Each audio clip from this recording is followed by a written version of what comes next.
semua ya kalian. Sebelum kita mulai pelajaran, silakan dicek kanan kirinya. Apabila ada sampah silakan diambil dan disimpan terlebih dahulu. Lalu dibuang setelah mata pelajaran selesai ya. Oke, sudah bersih semua? Sudah. Oke, selanjutnya kita akan berdoa. Silakan kepada ketua kelas untuk memimpin doa. Baik Pak, terima kasih. Mari teman-teman sebelum kita mulai pelajaran kita berdoa terlebih dahulu. Berdoa dimulai. Berdoa selesai. Amin. Ya Rabbal Alamin. Pada sekretaris Linda, apakah hadir semua? Ya Pak, ada semua. Alhamdulillah, dalam keadaan sehat semua ya. Jadi di sini Bapak ingin bertanya, siapa yang ingat materi minggu belakang? Oh, sepertinya sudah lupa. Bapak ingatkan ya. Oh, silakan.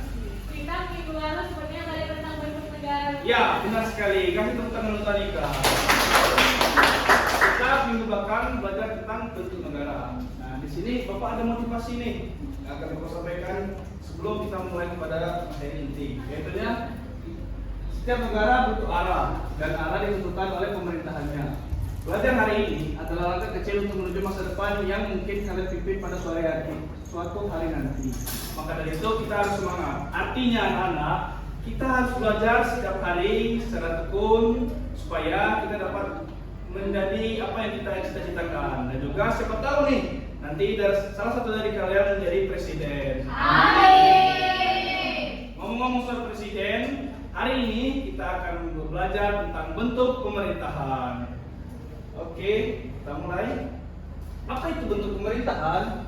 Secara umum, bentuk pemerintahan diartikan sebagai sistem atau mekanisme yang mengatur siapa yang memegang kekuasaan tertinggi dalam suatu negara dan bagaimana kekuasaan itu dijalankan. Bentuk pemerintahan juga menentukan hubungan antara kepala negara, kepala pemerintahan, lembaga legislatif, serta rakyatnya. Ada yang tahu siapa presiden kita? Saya Pak. Silakan, siapa? Anika? Pak Prabowo. Ya, Pak Prabowo. Bapak Prabowo merupakan presiden ke? Yang akan menjabat sampai 2029.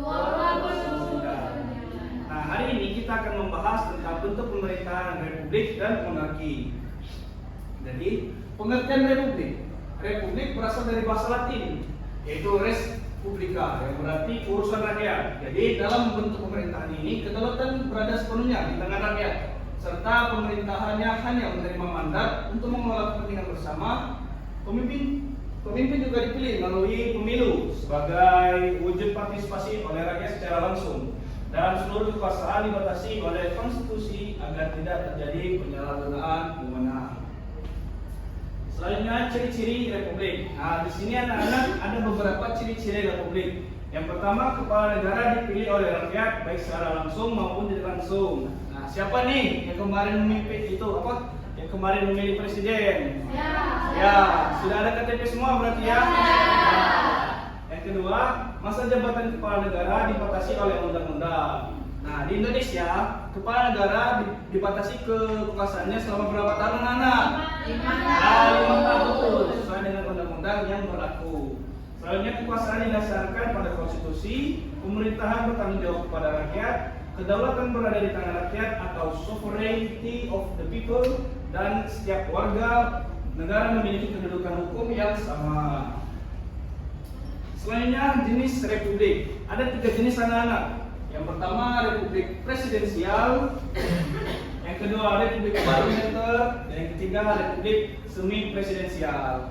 Nah, Bapak jelaskan yang republik presidensial ya. Jadi republik presidensial itu kepala negara adalah kepala pemerintahan, dipilih oleh rakyat secara langsung. Contohnya seperti Indonesia dan Amerika Serikat. Yang kedua, republik parlementer. Artinya presiden sebagai simbol negara. Namun pada saat pelaksanaan pemerintahannya dilaksanakan oleh menteri, seperti contohnya India dan Jerman. Dan yang terakhir, republik semi presidensial. Kekuasaan eksekutif dibagi antara presiden dan perdana menteri. Presiden dipilih oleh rakyat, perdana menteri berasal dari parlemen, dan contohnya seperti Prancis. Selanjutnya kita akan membahas tentang monarki. Ada yang tahu apa itu monarki? Kerajaan. Ya benar, kerajaan. Berikan tepuk tangan untuk Maila. Kerajaan. Monarki berasal dari bahasa Yunani, yaitu monarchin, yang berarti memerintah sendiri. Dalam sistem ini kekuasaan tertinggi berada di tangan raja atau ratu yang memerintah seumur hidup dan umumnya diwariskan secara turun-menurun. Monarki merupakan salah satu bentuk pemerintahan tertua dalam sejarah yang digunakan oleh banyak kerajaan seperti Mesir dan Persia. Selanjutnya ciri-ciri monarki. Ciri-ciri monarki yaitu kepala negara dijabat oleh ratu atau raja. Jabatan kepala negara bersifat turun-temurun, artinya kekuasaan atau pemerintahan tersebut diturunkan kepada anaknya. Selanjutnya masa jabatan tidak terbatas oleh umur atau bisa disebut seumur hidup. Kedaulatan berada di tangan penguasa dan kekuasaan bisa bersifat absolut atau dibatasi oleh konstitusi. Selanjutnya kita akan membahas tentang jenis-jenis monarki. Pada jenis-jenis monarki ini ada 3 juga anak-anak. Yang pertama monarki absolut, monarki konstitusional, dan monarki parlementer. Apa itu monarki absolut? Jadi monarki absolut itu raja memegang kekuasaan mutlak tanpa batasan hukum. Contohnya seperti Arab Saudi. Ya, selanjutnya monarki konstitusional, yaitu kekuasaan raja dibatasi oleh undang-undang dan parlementer. Contohnya seperti Inggris dan Jepang. Dan terakhir monarki parlementer, yaitu raja hanya berperan secara simbolik, sedangkan kekuasaan eksekutif dipegang oleh Perdana Menteri, contohnya Belanda dan Swedia. Nah, di sini Bapak ada lembar kerja peserta didik anak-anak. Jadi sebelumnya Bapak ingin bertanya, apakah kalian semua sudah duduk sesuai kelompok? Sudah. Oke, jadi yang di barisan depan ini kelompok 1, kelompok 2, dan kelompok 3, dan seterusnya. Oke. Nah, di sini Bapak bagikan dulu yang anak. Ini kelompok 1, 2, 3, dan 4. Ya. Oke. Ini kelompok 2, kelompok 5, kelompok yang kelompok 3, terima kasih. Dan terakhir kelompok 4. Di sini kalian semua silakan scan barcode yang telah Bapak berikan ini. Ini studi kasusnya anak-anak. Iya. Ya, silakan dia terpisah anak. Bapak dipisah, Pak. Bapak berikan waktu 2 menit. Ya, silakan diskusi.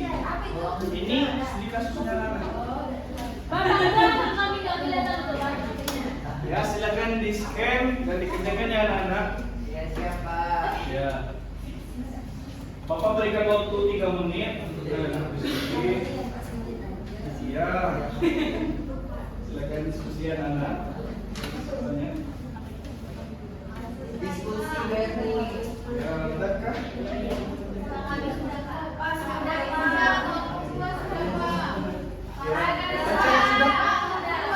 Nomor 2 sudah? Satu. Satu sudah. Nomor 4. Ya, Pak. Oke.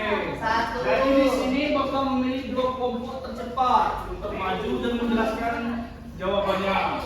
Turun dulu tangannya. Akan Bapak hitung sampai 3. Siapa yang tercepat akan Bapak tunjuk dan maju ke depan. 1, 2, 3. Ya, silakan maju Pak.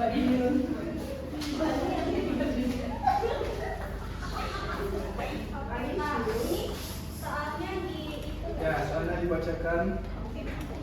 Oke, jadi di sini saya izin mempresentasikan teman-teman dari kelompok 3. Jadi soalnya itu dalam sistem republik rakyat memilih pemimpin melalui pemilu. Apa tantangan utama yang bisa membuat hasil pemilu tidak mencerminkan kehendak rakyat? Jadi tantangan utamanya itu adalah adanya praktik politik uang yang dapat mempengaruhi pilihan pemilih secara tidak wajar. Selain itu, penggunaan media sosial sebagai alat propaganda dapat menyebabkan informasi palsu atau menyesatkan.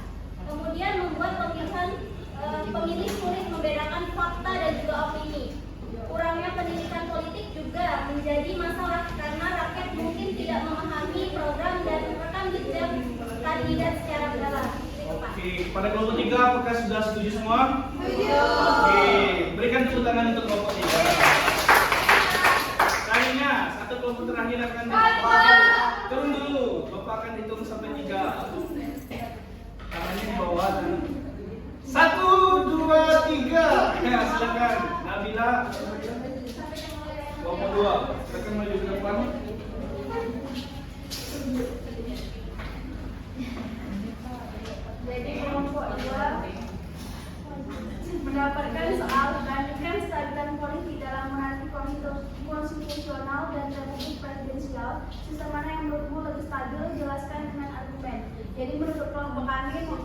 konstitusionalis ini dianggap lebih stabil karena kepala negaranya tidak berubah sepanjang hidup atau sampai turun tahta, sehingga simbol negara tetap konsisten.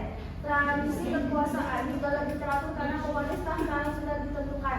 Namun monarki tidak selalu menjamin pemerintahan yang efektif karena kekuasaan politik sehari-hari tetap berada di tangan Perdana Menteri dan Parlemen. Di sisi lain, Republik Presidensial dapat terjadi jika proses pemilihan umum berjalan demokrasi dan lembaga negara saling mengawasi. Presiden yang dipilih rakyat memiliki legitimasi kuat untuk memimpin, tetapi masa jabatannya terbatas sehingga ada pengganti kekuasaan secara berkala. Kesimpulannya, kestabilan bukan hanya ditentukan oleh bentuk pemerintahan, tapi kualitas institusi, budaya politik, serta tingkat kepercayaan rakyat. Kedua sistem bisa stabil asal aturan ditegakkan dan lembaga negara berfungsi secara baik. Itu saja, Pak. Oke, apakah kelompok 2 sudah setuju semuanya? Kedua, oke, setuju, bagus. Berikan tepuk tangan untuk kelompok 2. Wah, sepertinya kalian semua sudah paham semua ya? Iya. Bagus. Sebelum kita menutup materi pada pertemuan hari ini, Bapak meminta tolong kepada kalian, siapa nih yang bisa menyimpulkan materi pada pertemuan kali ini? Saya, Pak. Oh, silakan, Nak Dinda. Baik, Pak. Terima kasih atas kesempatannya. Jadi, kesimpulan untuk materi hari ini itu adalah bahwa kita belajar tentang tentang bentuk pemerintahan di seluruh negara itu bermacam-macam. Nah, republik menempatkan kekuasaan di tangan rakyat sehingga pemimpin dipilih melalui pemilu dan harus mempertanggungjawabkan kebijakannya. Sementara itu, kalau monarki itu dipimpin oleh raja dan juga ratu, Pak, sehingga yang naik tahta itu berdasarkan keturunan dan kekuasaannya bisa terbatas atau tidak tergantung jenis monarkinya.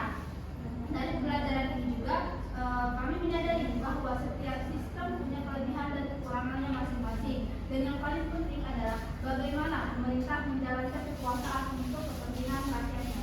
Ya, benar sekali. Berikan tepuk tangan untuk Anika, Dinda. Jadi anak-anak, benar apa yang telah disampaikan oleh temannya bahwa republik itu ada pemerintahan yang berdasarkan oleh keputusan oleh rakyatnya dan monarki berdasarkan putusan raja atau ratu. Masing-masing bentuk memiliki kelebihan dan kekurangannya. Namun tujuan akhirnya tetap sama, yaitu menciptakan pemerintahan yang stabil, adil dan sejahtera bagi rakyatnya. Oke? Nanti di rumah silakan dibaca materi pertemuan selanjutnya anak-anak, yaitu sistem pemerintahan. Dan juga nanti akan saya kirimkan kepada ketua kelasnya link untuk kuis. Oke? Terima kasih atas perhatiannya anak-anak. Sebelum kita menutup pelajaran pada hari ini, silakan kepada ketua kelas untuk memimpin doa. Baik, Pak. Mari teman-teman sebelum kita mengakhiri pelajaran hari ini kita berdoa terlebih dahulu. Berdoa dimulai.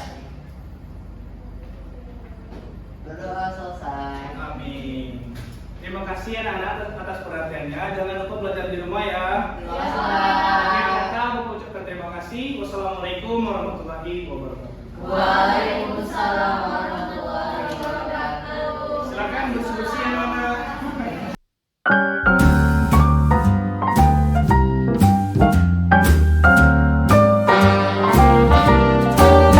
A little different than all the rest. I'm quite old-fashioned, wear a hat sometimes.